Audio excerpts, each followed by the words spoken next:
ప్రస్తుతం ఆంధ్రప్రదేశ్ ఉద్యోగ సంఘాల జేఏసీ పరిస్థితి ఆగమ్య గోచరంగా తయారైంది. ప్రభుత్వం చర్చలకు పిలవడం లేదు. అలాగని ఉద్యోగ సంఘాలు సొంతంగా పోరాట కార్యాచరణ ప్రకటించడం లేదు. ఈ స్తబ్దత సాధారణ ఉద్యోగుల్లో తీవ్ర ఆందోళన కలిగిస్తుంది. ప్రస్తుతం జేఏసీ నాయకత్వం దిక్కుతోచని స్థితిలో ఉంది. ప్రభుత్వంతో చర్చలకు అనుకూల వాతావరణం కల్పించుకోవాలా లేక ప్రతిపక్షాల మద్దతు కూడగట్టుకొని పోరాట బాట పట్టాలా అనేది తేల్చుకోవాలి. కేవలం అధికార పార్టీ నాయకులు చుట్టూ తిరగడం వల్ల ప్రయోజనం లేదు. సగటు ఉద్యోగి ఆశలు, ఆకాంక్షల మేరకు జేఏసీ నడుచుకోవాలి. ప్రభుత్వంపై ఒత్తిడి తెచ్చి చర్చల ద్వారా సమస్యలు పరిష్కరించుకోవాలి. ఇక గత వైకాపా ప్రభుత్వం ఉద్యోగుల పట్ల చాలా కఠినంగా వ్యవహరించింది. రివర్స్ పిఆర్సీ పెండింగ్ బిల్లులతో ఉద్యోగులను ఇబ్బంది పెట్టింది. అందుకే ఉద్యోగులు, ఉపాధ్యాయులు, పెన్షనర్లు ఎంతో ఆశతో కూటమి ప్రభుత్వానికి ఓటు వేసి గెలిపించుకున్నారు. కానీ చంద్రబాబు నాయుడు గారి ప్రభుత్వం వచ్చి నెలలు గడుస్తున్నా పెట్టుబడులపై ఉన్న శ్రద్ధ ఉద్యోగుల బకాయిలపై కనిపించడం లేదు. అలాగే కేబినెట్ మీటింగులు జరుగుతున్నాయి. అసెంబ్లీ సమావేశాలు అవుతున్నాయి. కానీ ఉద్యోగుల గోడు వినిపించుకునే నాదుడే కరువయ్యారు. ఇది నిజంగా అన్యాయం. ఇక ప్రతి 5 ఏళ్లకు ఒకసారి పీఆర్సీ రావడం రాజ్యాంగబద్ధమైన హక్కు. నేటి ధరల పెరుగుదలకు అనుగుణంగా జీతాలు పెరగకపోతే జీవనం కష్టం.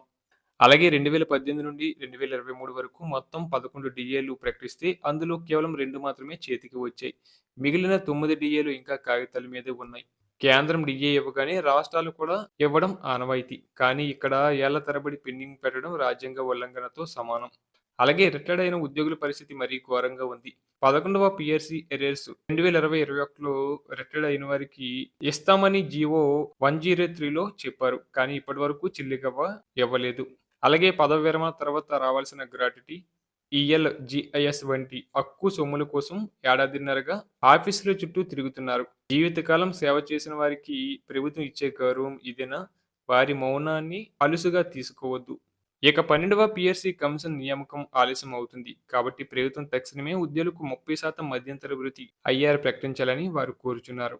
దాదాపు 30,000 కోట్ల ఉద్యోగుల బకాయిలు పెండింగ్లో ఉన్నాయి. బడ్జెట్ సమావేశాల్లోపు దీనిపై స్పష్టత రాకపోతే ఉద్యోగులు ఆగ్రహం కట్టలు తెంచుకునే అవకాశం ఉంది.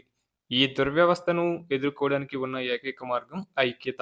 AP Panchayati Raj welfare trust chairman గారు చెప్పినట్లుగా అందరూ కలిస్తే ఐఆర్ సాధ్యం, అందరూ మెలిస్తే పీఆర్సీ సాధ్యం, కలిసిమెలిసి నడిస్తే ఎర్రర్స్ సాధ్యం.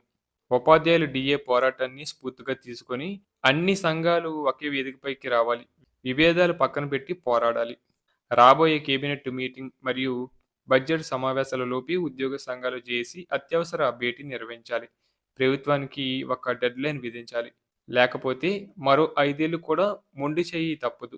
హక్కుల సాధనకు ఐక్యతే శక్తి, పోరాటమే ఊపిరి.